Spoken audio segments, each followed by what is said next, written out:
Today I'm going to review some of my old videos, and we're going to see if they're still funny or if they're maximum cringe. Here's the best way to grind your own beans at home. Always start by rinsing your beans. This removes the starch and makes your coffee taste smoother and more flavorful. Those are great northern beans, by the way. I almost threw that thing out after this video because I was so disgusted. Look, you can still see the coffee grounds that I left in the top that I mixed in with the great northern beans.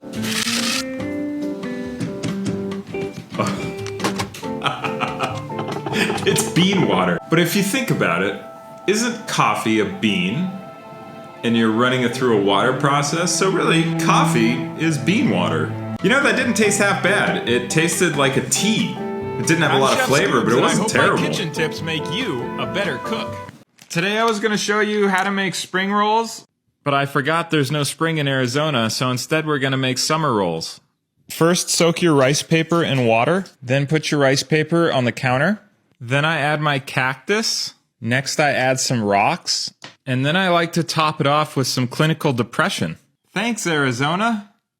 So before I moved to Portugal, I lived in Arizona. Take a look at that. That was like a normal week in Arizona in the summertime. It's so brutal. I can't believe anybody even lives there. I don't think it's fit for humans to live in the desert at all. First, soak your rice paper in water. That's so much water. Put your rice paper on the counter. If you use rice paper, you're supposed to like spray it with water. Next, I add some rocks, and then I like to top it off with some clinical depression. So that cactus right there is called cholla, or jumping cactus. That stuff is no joke. If you get close to it, it has a defense mechanism.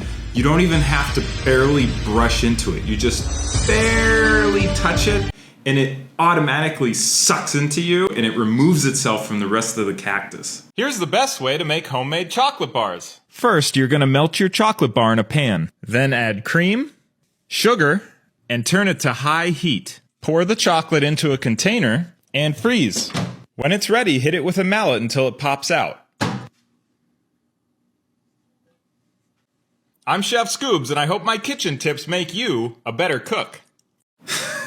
If you're making chocolate, never turn it to high heat. In fact, you're not even supposed to heat up chocolate in a pan. You're supposed to put it in a bowl, boil some water in a pot, and then get like a glass bowl and put the bowl on top, and then put the chocolate in the bowl. The idea is that you want to slowly heat up the chocolate, otherwise it can seize up and get all nasty. Like, look at that. You see how it's not smooth? It's gross. When it's ready, hit it with a mallet until it pops out. For real, it took me so many tries to pound that chocolate out of there. It was frozen solid. I was like beating the hell out of that thing. I had high hopes that it would come out like at a nice solid chunk. That was my idea. That was my high hopes. And instead, it came out like this.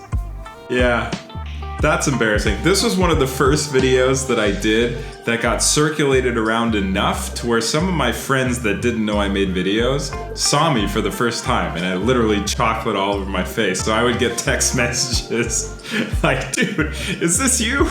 That's it for today. Thanks for watching Scubeskitchen. If you're new here, don't forget to subscribe below and get ready for more intellectual content.